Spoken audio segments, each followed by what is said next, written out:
نظام الدین کے ایک عالم نے بتایا، بڑے بزرگوں میں سے بتایا کہ مولانا الیاس صاحب رحمۃ اللہ کے زمانے میں ایک عالم نکلے۔ اس زمانے میں نکلنا بڑی مشقت والا تھا، پیدل چلتے تھے اور راستے کچے ہوتے تھے، اور پھر لوگ جانتے نہیں تھے، سفر کی تھکاوٹ، لوگوں کے تانے، اور پھر کھانے پینے کی چیزیں ملتی نہیں تھی۔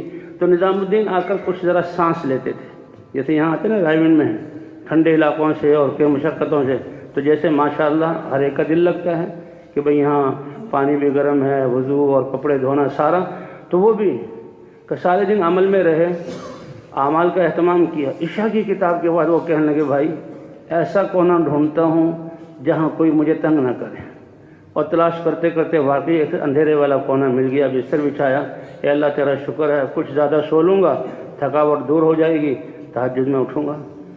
کہ ابھی آدھی رات نہیں گزری تھی کہ کسی کے رونے کی آواز نے مجھے اٹھا دیا، کسی کے رونے کی آواز نے مجھے اٹھا دیا، وہ تو سسکیاں مار کے روئے۔ جب میں نے غور کیا تو دیکھا مولانا الیاس صاحب رحمۃ اللہ علیہ بھی وہیں آئے تھے، اور وہ بھی اسی لیے کہ کوئی مجھے نہ دیکھے۔ کہا پھر کو یہ پتہ لگا کہ فکر والے داعی اور عام آدمی میں کیا فکر ہوتی ہے۔ میں اس کونے کو ڈھونڈ رہا تھا نیند پوری کرنے کے لیے، اور مولانا الیاس صاحب نے اس کونے کو چھانٹا ہے اللہ کے سامنے رونے کے لیے۔ تو یہ رات بنائی اللہ نے اس لیے، تتجافا جنوبهم المضاجع يدعون ربهم خوفا وطمعا ومما رزقناهم ينفقون۔ یہ ہیں ہی راتیں اس لیے، اے میرے بندو میں شارق سے زیادہ قریب ہوں، تم خود کیوں نہیں اٹھتے، کیوں نہیں میں نماز پڑھتے، کیوں مجھ سے نہیں مانگتے؟ جو مانگو گے میں تمہاری پوری کروں گا۔ ٹھیک ہے بزرگوں سے کہنا، دوسرے سے کہنا ہمارے لیے دعا کر دیجئے، بہت بڑی بات ہے، لیکن بھی اللہ تو کہہ رہے ہیں تم خود مجھ سے مانگو، ادعونی استجب لکم، اللہ کا یہ وعدہ ہے۔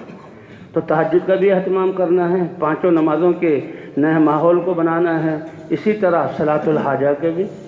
ہماری تو دعوت یہی ہے کہ اللہ اعمال پر کرتے ہیں۔ لوگ جب دیکھیں گے کہ کمائیوں میں تھوڑا وقت دیتے ہیں، تجارت میں تھوڑا وقت دیتے ہیں، اور یہ تو پھرتے ہی رہتے ہیں، اور ان کی آمدنی بہت محدود ہے، ان کی یہ چیزیں کیسے پوری ہوتی ہیں، تو وہ دیکھیں گے کہ ان کی جو یہ بیماریوں سے حفاظت اور ان کی آپس میں اطمینان اور ان کی حاجتوں کا پورا ہونا یہ اللہ کی مدد سے ہے، پھر ان کی زندگیاں بدلیں گی۔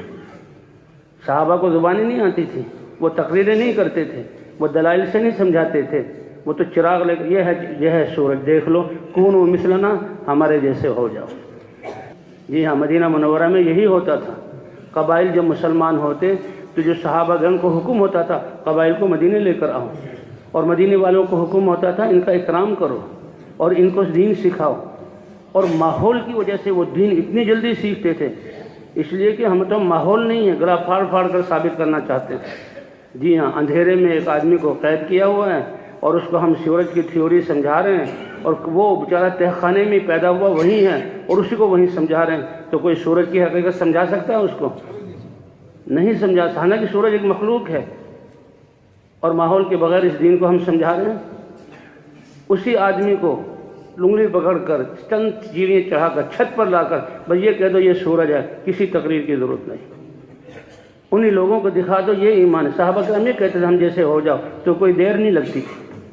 میں تعلیم کرا رہا تھا، تعلیم کراتے ہوئے تجوید کے لیے بٹھایا، 70-65 سالہ بوڑھا میرے طرف آیا، اور میرے کان میں اس نے کوئی بات کی اور رونے لگا، اور کیا کہہ رہا تھا کہ مولوی صاحب 35-40 سال جماعتوں کو ڈنڈے مار کر اپنی مسجد سے نکالا ہے، جاؤ کافروں کو مسلمان کرو، اور رونے لگا، اور کہا اب اللہ نے 40 سال کے بعد مجھے توفیق دی، 2 مہینے لگ گئے، جب پہلی دفعہ میں تعلیم میں بیٹھا تو مجھے پتہ لگا کہ مجھے تو کلمہ نہیں آتا۔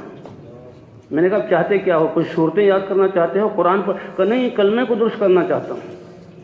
کیسا ایکس رے ہے ہماری، اور کیسے سیکھنے کا، شاید وہ اپنے علاقے میں کسی کو شرم کے مارے بتاتا بھی نہیں، اور آج اس ماحول کی وجہ سے وہ خود، پھر میں نے ایک عالم کو لیا بٹھایا، 10-15 منٹ عالم کے لگے، وہ کہنے لگے کہ جی ابھی بہت ضرورت ہے، کبھی پڑھائی نہیں کلمہ، دنیا کی باتیں رواں ہیں، تو بھئی اس لیے یہ تعلیم و تعلم اور فضائل کی تعلیم یہ بہت بڑی نعمت ہے۔